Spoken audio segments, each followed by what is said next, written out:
WWE की news और updates वाले ब्रांड न्यू एपिसोड में आप सब लोगों का वेलकम है। इस एपिसोड में हम बात करेंगे रोमन रेंस के बारे में, साथ ही में मंडे नाइट रॉ की रेटिंग्स भी कवर करेंगे, ब्रॉक लेसनर के बारे में बात करेंगे, साथ ही में हम एमजेएफ के बारे में भी बात करेंगे और बात करेंगे जिमी वर्सेस जे उसो के मैच के बारे में और भी अच्छी ऐसी चीज़ें हैं। तो वीडियो काफ़ी इंटरेस्टिंग होने वाली है, एंड तक देखिए। अगर पसंद आए तो वीडियो को लाइक करें, शेयर करें और फर्स्ट टाइम विजिटर चैनल को जरूर से सब्सक्राइब करें। तो इंट्रो के बाद विदाउट वेस्टिंग ज़्यादा time let's begin this video.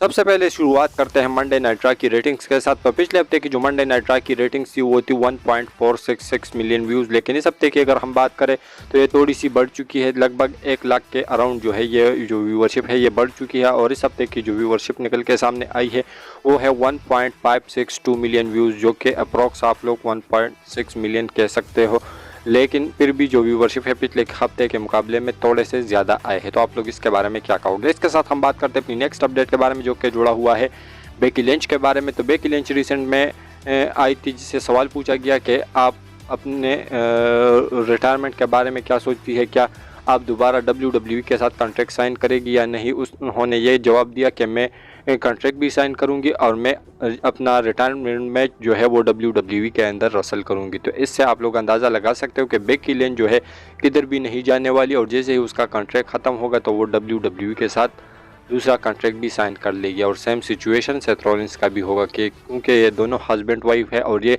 दोनों WWE के अंदर ही बने हैं, तो ऐसे में ये दोनों WWE के अंदर ही रिटायर होने वाले हैं। तो आप लोग इसके बारे में क्या कहोगे? इसके साथ हम बात करते हैं अपनी नेक्स्ट अपडेट के बारे में, जो कि जुड़ा हुआ है शॉर्लेट फ्लेयर से। तो शॉर्लेट फ्लेयर के बारे में आप लोगों को पता होगा कि उसको नी में इंजरी थी और नेक में भी इंजरी हो चुकी है। तो ऐसे में वो 9 महीने के लिए WWE से गायब रहने वाली है। तो ऐसे में उसके बारे में कॉन्ट्रैक्ट के बारे में भी अपडेट निकल के सामने आया है, और वो ये है कि उन्होंने WWE के साथ जो उसका ये कॉन्ट्रैक्ट इस समय चल रहा है तो उन्होंने ये थोड़ा सा एक्सटेंड कर लिया है WWE के साथ। कुछ अपडेट्स कह रही है कि उन्होंने नए कॉन्ट्रैक्ट साइन किया है, लेकिन कुछ कह रही है कि उसका जो करंट कॉन्ट्रैक्ट है उसको एक्सटेंड कर लिया गया है। तो ऐसे में आप लोग इसके बारे में क्या कहोगे? इसके साथ हम बात करते हैं अपनी नेक्स्ट अपडेट के बारे में, जो कि जुड़ा हुआ है अगेन सुपरस्टार के कॉन्ट्रैक्ट से। तो रे मिस्टीरियो और जो डोमिनिक मिस्टीरियो है उन्होंने भी, दोनों ने बाप बेटों ने जो है वो नया कॉन्ट्रैक्ट साइन किया है। डोमिनिक मिस्टीरियो ने 5 साल का नया कॉन्ट्रैक्ट WWE के साथ साइन किया है, और जो रे मिस्टीरियो है उसके कॉन्ट्रैक्ट के बारे में ऐसी जो अपडेट है वो है नहीं कि उन्होंने कितने साल का कॉन्ट्रैक्ट साइन किया है, लेकिन यह बात बिल्कुल 100% कन्फर्म है कि उन्होंने नया कॉन्ट्रैक्ट साइन कर लिया है WWE के साथ। तो आप लोग इसके बारे में क्या कहोगे? इसके साथ हम बात करते हैं अपनी नेक्स्ट अपडेट के बारे में, जो कि जुड़ा हुआ है रेसलमेनिया में एक स्पेकुलेटेड मैच से, जो कि होने वाला है एजे स्टाइल और एले नाइट का। तो ऐसे में रूमर्स आ रही है और स्पेकुलेशन चल रही है फैंस की तरफ से कि जो एले नाइट है वो फेस कर सकते हैं एजे स्टाइल को रेसलमेनिया में। तो पहले ये अपडेट्स आ रही थी कि एले नाइट का कुछ टाइटल वाला मैच होने वाला है रेसलमेनिया के अंदर, लेकिन अगर वो नहीं होता तो ये स्पेकुलेटेड मैच है, जो कि मेरे नज़र में काफ़ी अच्छा है, क्योंकि एजे स्टाइल को भी अच्छा अपोनेंट मिलेगा और एले नाइट को भी एक परफेक्ट अच्छा और तगड़ा अपोनेंट मिलेगा। तो आप लोग इसके बारे में क्या कहोगे? इसके साथ हम बात करते हैं अपनी नेक्स्ट अपडेट के बारे में, जो कि जुड़ा हुआ है अगेन एक स्पेकुलेटेड मैच में एक चीज़ से। तो ये जो मैच है ये तकरीबन अब बिल्कुल 100% कन्फर्म है कि ये रेसलमेनिया में हमें देखने को मिलेगा, लेकिन इसकी रूल्स वगैरह क्या होने वाली है तो ये है जिमी वर्सेस जे उसो का मैच, जो कि रेसलमेनिया के अंदर हमें देखने को मिलेगा, रेसलमेनिया 40 के अंदर।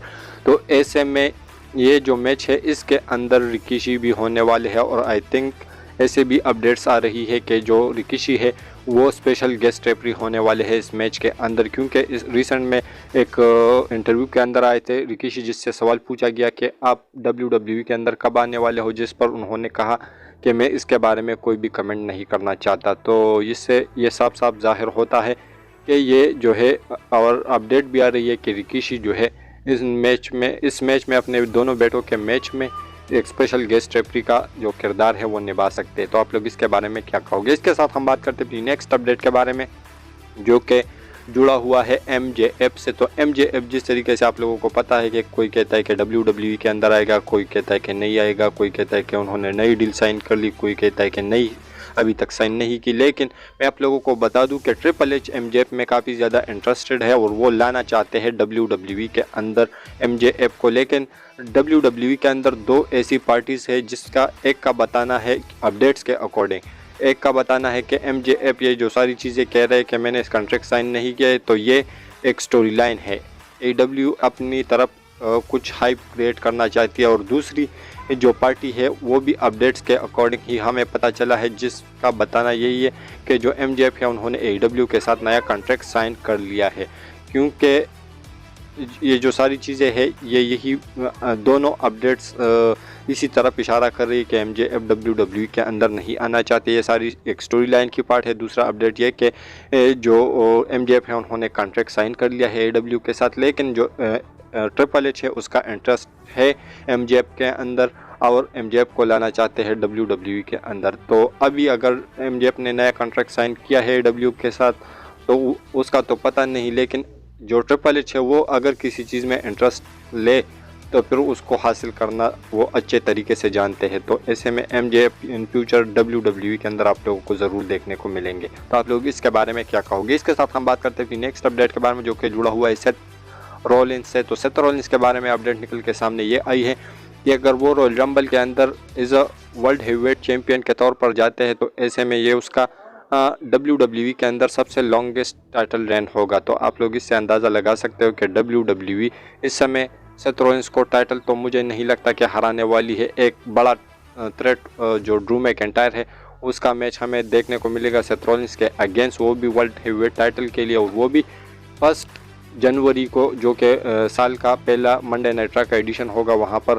तो अगर वहाँ पर वो सेथ रॉलिंस सर्वाइव कर लेते हैं तो ऐसे में रॉयल रंबल के अंदर वो लॉन्गेस्ट WWE के करंट टाइम में सेथ रॉलिंस का ये सबसे बड़ा और लंबा टाइटल रेन होगा। तो आप लोग इसके बारे में क्या कहोगे? इसके साथ हम बात करते हैं नेक्स्ट अपडेट के बारे में जो कि जुड़ा हुआ है the beast and corner Brock Lesnar के साथ।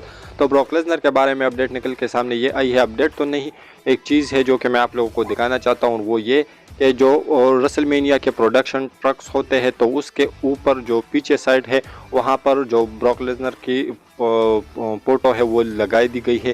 तो ऐसे में इससे आप लोग अंदाज़ा लगा सकते हो कि रेसलमेनिया 40 के अंदर ब्रॉक लेसनर का कुछ ना कुछ तगड़ा रोल होने वाला है। और जिस तरीके से मैंने आप लोगों को बताया है कि गुंथर वर्सेस ब्रॉक लेसनर के भी प्लान्स हो सकते हैं और वहां पर हो सकता है कि ब्रॉक लेसनर को गुंथर को हरा भी दे, उससे टाइटल भी ले ले। तो ऐसे में ये प्लान इस समय लेकर WWE चल रही है। लेकिन कुल मिला के बात यही है कि ब्रॉक लेसनर रेसलमेनिया के अंदर होने वाले हैं। इसके साथ हम बात करते हैं आज की फाइनल अपडेट के बारे में जो कि जुड़ा हुआ है the tribal chief Roman Reigns से। तो रोमन रेंस के बारे में अपडेट तो नहीं है, एक रिकॉर्ड उन्होंने बनाया और वो ये कि 4 साल से रोमन रेंस जो है the tribal chief Roman Reigns वो 4 साल से किसी सिंगल्स मैच में अभी तक पिन नहीं हुए है।